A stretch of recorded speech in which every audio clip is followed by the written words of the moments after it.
tuxedo. We've got two Jimmy and Eggy couch review. Smiles aplenty, or maybe few, but all new things we'll see and do. Kino sights, lovely sounds, experiences you found. Share them with us both. You have now many more our show will craft. Join up with us hand in hand, all lined up like marching band. It's the Kino that you asked for, you demand. Simian and Jimmy and Eggy man. I said Simian and Jimmy and Eggy man.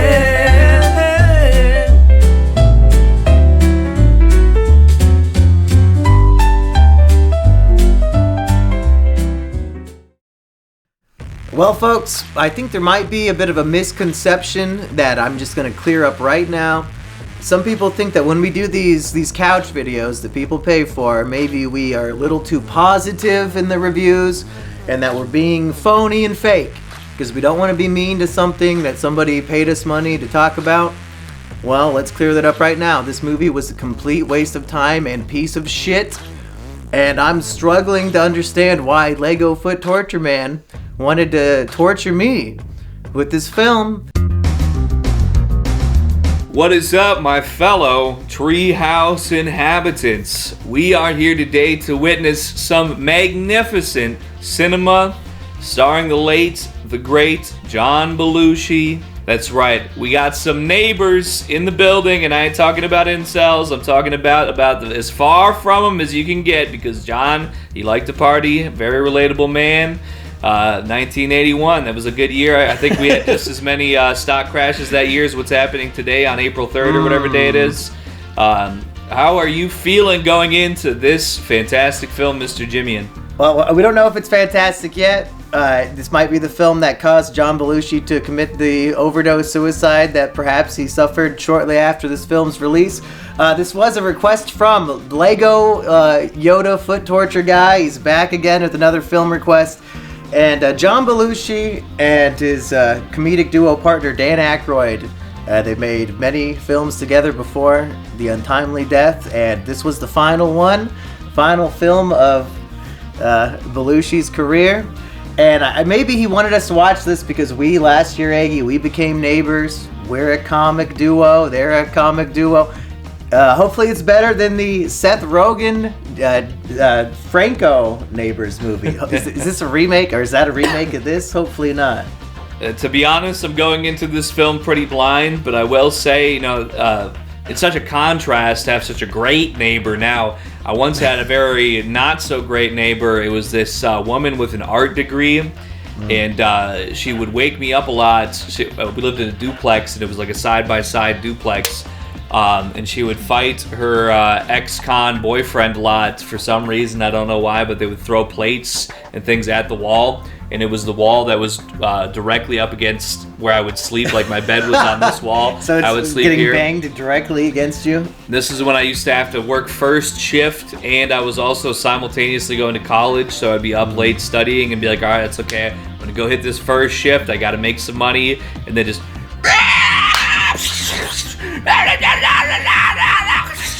And then How long did you live that way?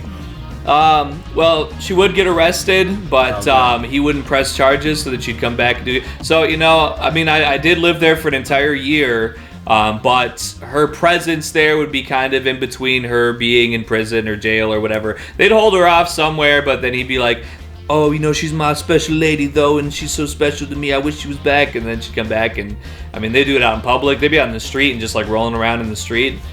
Usually I'd give them probably about, 10, 15 minutes before I'd call the police, because I'm like, hey, you know what? If you call the police too many times, they don't show up. I don't think they show up at all anymore. Things are different these days, but this was 15 years ago. Eggy, before we start this movie and react to it and talk about it, I do have to make a statement that I think no other human being in history has ever said. The only John Belushi movie I've ever seen is Steven Spielberg's 1941. Well, I'll say something that probably a lot more people have said. I'm pretty sure I saw the Blue Brothers in passing or in an adjacent way, probably in the early 2000s. But I definitely have seen Animal House That's why I got my animal-based beverage, not talking about milk. This is my own concoction right here with some special ingredients. I do not recommend a 2-minute black screen text intro to any movie. I was really about to compliment it on the simplicity when it was just the actors and then the title of the production, but now it's just the full credit reel with nothing else. Yeah. Close, but no cigar. The movie Tar begins with the full end credits at the beginning, and that was better than this. I do feel authentically represented by John Belushi here in the fact that he's balding and having gray hair at presumably like 31 years old, 32. That's true. That is hard to think that this man's the same age as us. And I'm struggling to understand why Lego Foot Torture Man wanted to torture me with this film. Eggy, do you concur? Well, at least I could say this because I think, we've had, for instance, just maybe some cult classics, some independent films, maybe created by people who sent them in previously. So there could be that conception that we don't want to just outright be devastating towards something that doesn't have a lot of exposure to begin with, but this is a full-fledged professional film with A-list celebrities of the time. And to be honest, I don't think I disliked the film as much as you did. That's I think good. We need to have a debate here, so I'm glad that you kind of liked it. This movie is a genre of dark comedy where you have your normal guy, and then every other person on the planet is an insane individual who none of their actions or motivations make any sense. It's all dream/nightmare logic, and you're supposed to laugh at just somebody being tortured by inappropriate social interactions or just straight up lunacy. See, why is he in a position where he has to be worried his wife will discover the freakish neighbor woman naked in the bed? He has nothing to do with it. There's no reason why he should be upset. He should just explain it to her. These people are fucking freaks. This is poorly written comedy that I can't stand, where nobody acts like a human, and I'm supposed to care. I feel like the whole nosy, overbearing neighbor was very much a product of this time. It was like once we all got dial-up internet and didn't have to interact with these freaks that live around us anymore, we could just go on Reddit and talk about how much we hate them instead. Our sense of community could become global, and we don't have to literally care about the next-door neighbors. I could not name one person who lives around me in this neighborhood, Eggy. The only guy I knew moved out.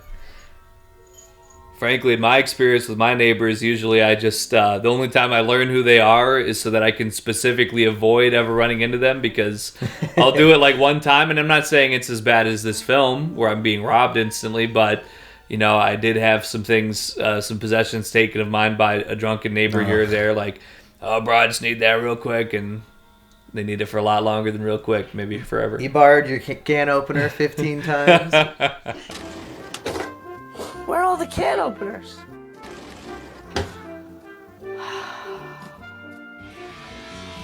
Hey, Andy, I need to borrow your can opener. Hey, Andy, can I borrow your can opener? Hey, Andy, can I borrow a can opener? Hey, Andy, can I borrow your can opener? Hey, Andy, can I borrow your can opener?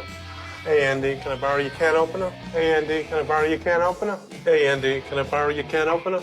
Hey, Andy, can I borrow your can opener? And I don't know how anybody can take a movie like this seriously. Even the main character at points will just decide that these people are insane and crazy and torturing me, but I do want to fuck the wife and I do want to be friends with the guy.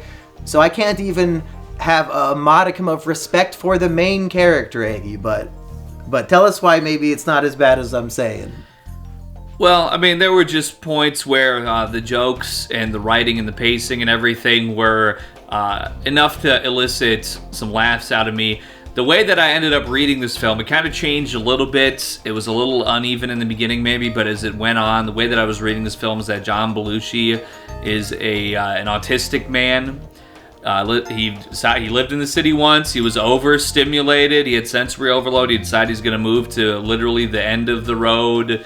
He's like on Birch Street or Bench Street or something, but it's basically as far out of the way as possible. It's a cul-de-sac that only has 2 houses on it, so you really are only going to have one neighbor at max. And it seems like this way of living, and maybe a sort of cold marriage, not so great relationship with the one daughter that he does have, has just brought him to this lonely state. He does not have well to do in his social interactions with anybody. So we have these very extroverted people who move in, Vic and Ramona, and it's like they're definitely mistreating him severely, but at the same time, it's sort of like he has trouble getting control of their interactions. They always seem to have that leg up on him socially, and then once everything kind of cools down and everything is like, he's gaslit a little bit. I know that's kind of a word that not everybody likes to use these days, but he's kind of made to feel like he's the odd one out and the wrong one here in this total freak show.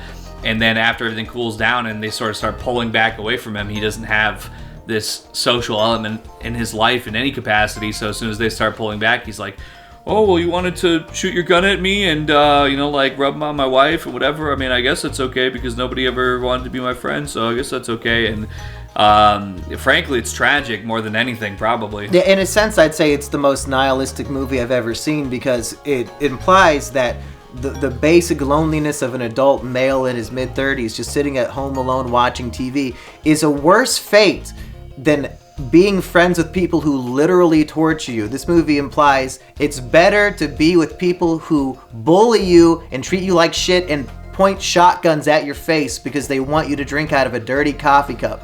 All of that is superior in the film's eye than just being a lonely guy watching TV. I don't like that at all. As the autistic man who likes to sit at home alone and watch TV, this movie is a horrible nightmare that has, I think, bad morals, a bad message, and frankly, bad comedy. I don't know if I actually got a good guffaw the whole time.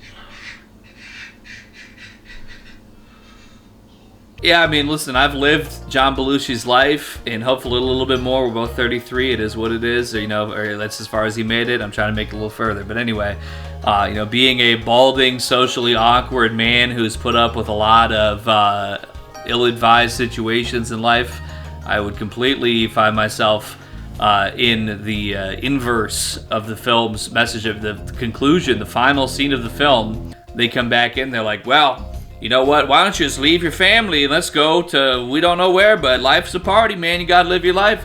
And John Belushi goes in and he destroys his family portrait, destroys the TV, the one thing that brought him some stability and happiness in his loveless life, and then he burns his entire house down, goes off with these complete maniacs. And that's the happy ending of the film. This is what boomers, they said, it's lay-free love, dude, it's good, and then they might have been doing some heroin. Listen, I can't speak on that, long live the greats and the legends, but at the same time. Well, and that is the lesson I think they're trying to put in the movie, the story of a man whose life is mundane and boring, who gets maybe spiced up a bit by some, like you were saying, eccentric neighbors. But the message should not be he gets awakened and you want him to have a zest for life inspired by these neighbors, but instead he destroys his life completely and leaves it behind to be with his bullies instead. It's like the ultimate cuck story. He's like the third wheel in a different couple's relationship, and he chooses to be with them. I don't understand. I would love it if Lego Foot Torture Man could tell us why this movie specifically, out of all the movies ever made, he wanted us to talk about this.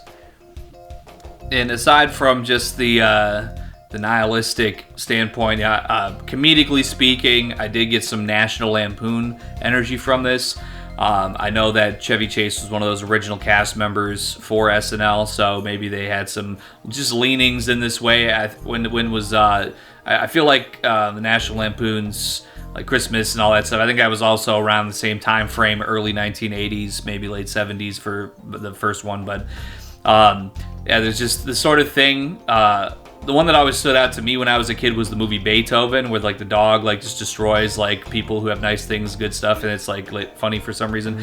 There's just this sort of like well-to-do guy who's like living his life correctly just gets completely devastated, and the person who's totally irresponsible and would be a complete just toxic person in real life to be around is like the ascended wise person who actually you didn't need all that stability because it's all about something else. And it's even worse when this new character introduced into his life is like infecting everybody else, because when his own wife is taking the side of the new neighbors who they just met, who are accusing him of attempting to rape the wife, and your own wife is trusting them over you, at that point maybe he is better burning down his house and abandoning her, but still it just feels like he does not have a reason to live anymore if every single person in his life is treating him like shit. Even the old man mechanic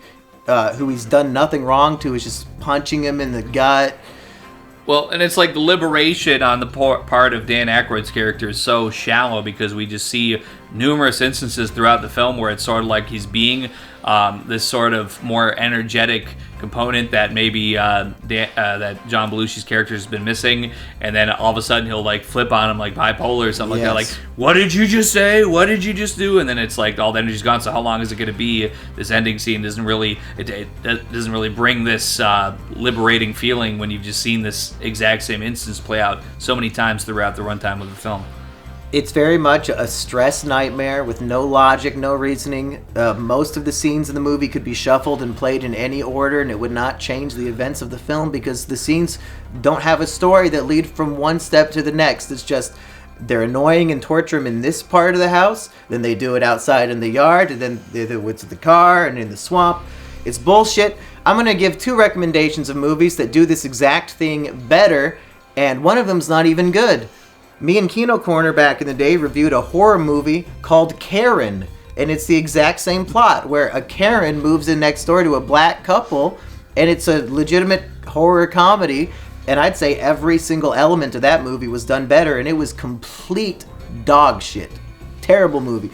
If you want to get a good recommendation, recently, Beau is Afraid. That's a stress nightmare where a guy is tortured by everybody in existence, but it's done right.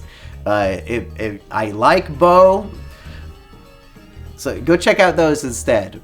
Would you recommend this over anything else, Eggy, or should people watch any other movie?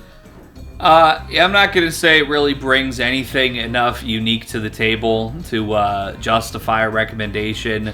John Belushi, he had some great roles, and I'm going to say this was not one of those roles, so it might be a disservice to his legacy to recommend it even. But even just outside of that, it's a very, I'm not giving it a thumbs up, I'm giving it 2 shrugs up, my left shrug and my right shrug. I'm like, Like I said, I laughed at a couple of things. It wasn't actively appalling to me, for what it's worth. I was actively appalled the entire time and disgusted. Should we see if Roger Ebert had anything to say about this? If you've got him ready, we always like to tap the greats. Wow, he liked it. 3 out of 4 stars from Roger Ebert. If there's one quality that middle-class Americans have in common, it's a tendency to be rigidly polite in the face of absolutely unacceptable behavior. Confronted with obnoxious rudeness, we freeze up, we get, wow, he's taking a whole new attitude on this than we did, I guess. Is this how boomers really lived? I think we touched on this towards the beginning of our viewing that, we've evolved past the need to interact with these freaks that just happen to live next to us.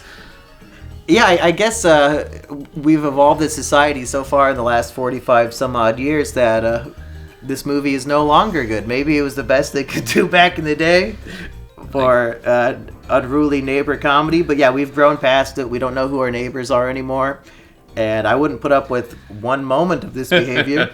Yeah, if my neighbor came out and he was pushing my car around, I would probably just unload a firearm. That's just how we do nowadays. It's statistically speaking, a very acceptable answer for a lot of things, but Okay, here's his final paragraph. The first hour of Neighbors is probably more fun than the second, if only because the plot developments come as a series of surprises. After a while, the bizarre logic of the movie becomes predictable.